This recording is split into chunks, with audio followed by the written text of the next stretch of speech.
আলহামদুলিল্লাহ। সৈয়দাগরের পক্ষ থেকে সবাইকে আসসালামু আলাইকুম ওয়া রাহমাতুল্লাহ। আশা করি সবাই ভালো আছেন। আমাকেও আল্লাহ তাআলা ভালো রাখছেন আলহামদুলিল্লাহ। আপনাদেরকে আজকে একটা প্রজেক্ট দেখাবো যে আসলে সঠিক পরিচর্যা আর সঠিক সময় কীটনাশক স্প্রে করলে গাছগুলো যে আসলে কত সুন্দর হইতে পারে, আপনারা এটা আসলে না দেখলে কল্পনা করতে পারবেন না। আপনারা যদি একটু লক্ষ্য করে দেখেন, এইটা আমারই পরামর্শে আর কি আমার এক ভাই করতেছে।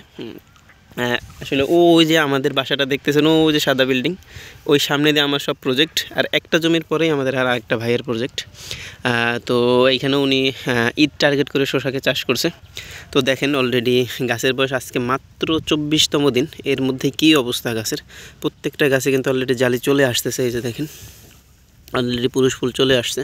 এরকম প্রত্যেকটা গাছের গ্রোথ আলহামদুলিল্লাহ এত সুন্দর হয়েছে। এটা জাদু জাতের শসা লাগানো হয়েছে। তো এখানে খুব ভালো একটা ফলন আশা করা যায়। এখানে প্রায় 45 শতকের মতো জায়গা আছে।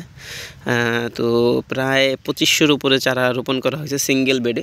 তো এইখানে কিন্তু আগে মরিচ ছিল, মরিচের পরে আলহামদুলিল্লাহ মরিচে প্রায় 2-2.5 লাখ টাকার মতো বিক্রি করছে। তো এরপরে আলহামদুলিল্লাহ শসা রোপণ করা হইলো, এরপর আবার শসা দিবে, এরপরে আবার মরিচ দিবে। আপনি দেখেন যে গাছগুলো কত সুন্দর প্রাণবন্ত, মনে হইতেছে যে একেবারে সাজানো গোছানো। পুরো জমি খুঁজে আপনারা একটা ভাইরাসজনিত বা কোনো ধরনের কোনো খারাপ গাছ খুঁজে পাবেন না। এত সুন্দরভাবে গাছগুলো আলহামদুলিল্লাহ বড় হইতেছে আল্লাহ তাআলার রহমতে। তো আপনারা সকলে দোয়া করবেন এই প্রজেক্টের জন্য। উনি আসলে একেবারেই নতুন কৃষক।